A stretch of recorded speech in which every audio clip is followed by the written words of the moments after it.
ഗുരുർബ്രഹ്മ ഗുരുർവിഷ്ണു ഗുരുർദേവോ മഹേശ്വര ഗുരു സാക്ഷാത് പരം ബ്രഹ്മ തസ്മൈ ശ്രീ ഗുരവേ നമഃ. ചെന്താർമങ്ങും മുഖം ചേതനനയനയുഗം ചാരുനെറ്റിത്തടം നൽപൊൻതാരിൽ കാന്തി പൊങ്ങും പ്രഭയൊടു പുരുരോമാളിയാളുന്ന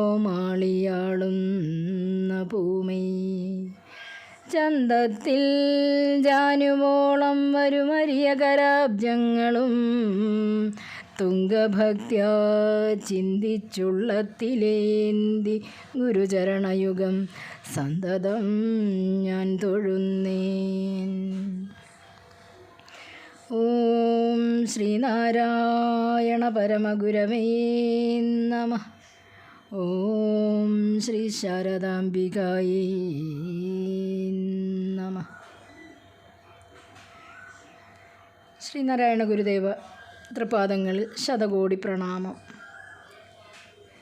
ശാരദാംബയുടെ പാദാരവിന്ദങ്ങളിൽ ശതകോടി പ്രണാമം. ശ്രീ ഗുരുവും ശ്രീ ശാരദയും കൂട്ടായ്മയിലെ മുഖ്യ അഡ്മിൻ ശ്രീ അനിൽകുമാർ സാർ, ആചാര്യൻ ശ്രീ മനോജ് ശാസ്ത്രികൾ, കുഞ്ഞുമക്കളെ നേരാം വഴി കാട്ടുന്ന ശ്രീമതി സുലേഖ ഷാജിമാം, കൂടാതെ ഇതിന് പിന്നിൽ പ്രവർത്തിക്കുന്ന അഡ്മിൻ പാനൽ അംഗങ്ങളെ, പഠിതാക്കളെ, എല്ലാവർക്കും എൻ്റെ വിനീതമായ നമസ്കാരം.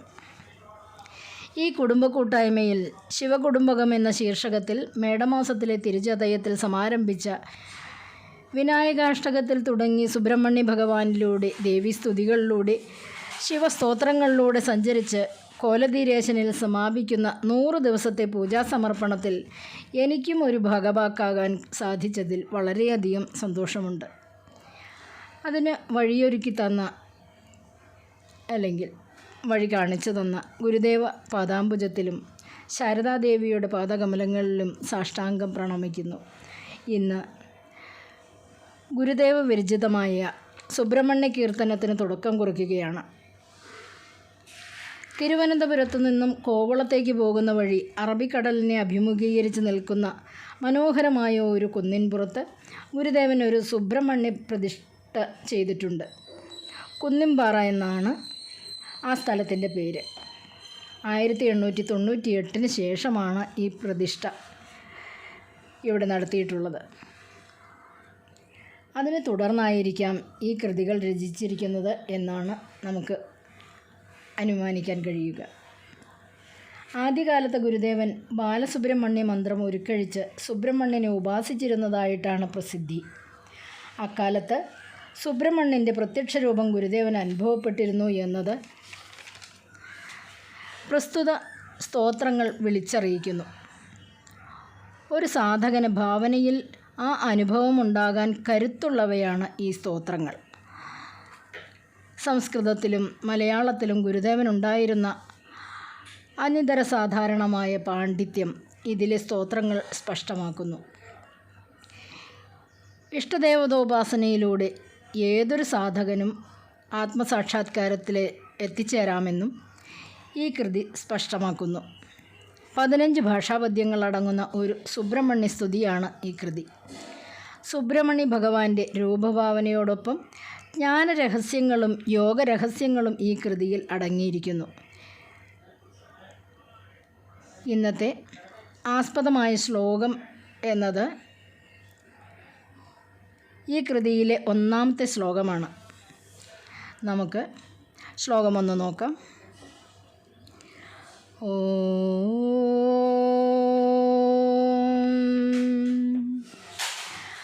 അന്തിപ്പൂന്തിങ്കളുന്തി തിരുമുടി തിരുകി ചൂടിയാടും ഫണത്തിൻ ചന്തം ചിന്തും നിലാവിന്നൊളി വെളിയിൽ വിയദ്ഗംഗ പൊങ്ങിക്കവിഞ്ഞും ചന്തച്ചെന്തി മിഴിച്ചെങ്കതിർ നിരചൊരിച്ചന്ധകാരനകറ്റി ചിന്താസന്താനമേ നിന്തിരുവടിയടിയൻ സങ്കടം പോക്കിടേണം. ഈ ശ്ലോകത്തിൽ സുബ്രഹ്മണ്യ ഭഗവാന്റെ രൂപവർണ്ണനയോടൊപ്പം ഈ സംസാരസാഗരത്തിൽ കിടന്നുഴലുന്ന ഈ ഭക്തൻ്റെ ദുഃഖങ്ങളെല്ലാം അകറ്റിത്തരണേ എന്ന ഒരു അർത്ഥന കൂടിയാണ് ഇതിലൂടെ വ്യക്തമാക്കി തന്നിരിക്കുന്നത്.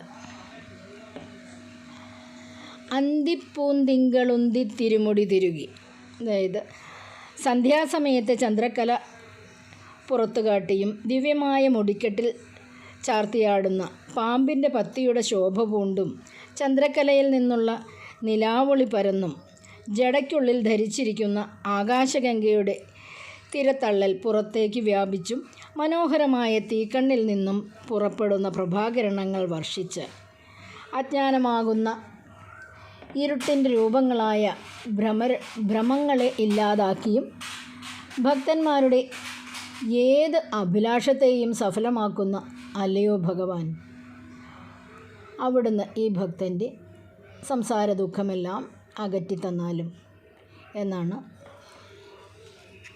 ഈ കൃതിയിലൂടെ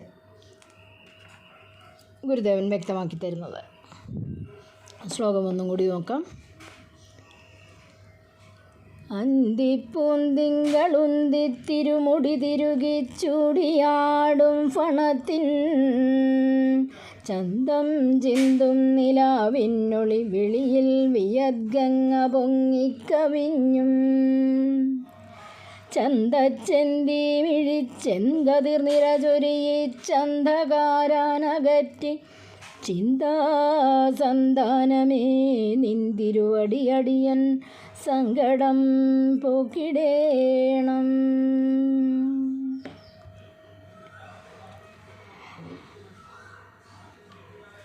ഇത്രയും നേരം എന്നെ ശ്രവിച്ച എല്ലാവർക്കും നന്ദി അറിയിച്ചുകൊണ്ട് ഇന്നത്തെ ശ്ലോകത്തിൻ്റെ വിശകലനം ഇവിടെ പൂർണ്ണമാവുകയാണ്. എല്ലാവർക്കും നന്ദി, നമസ്കാരം. ഓം ശ്രീനാരായണ പരമഗുരവേ നമഃ.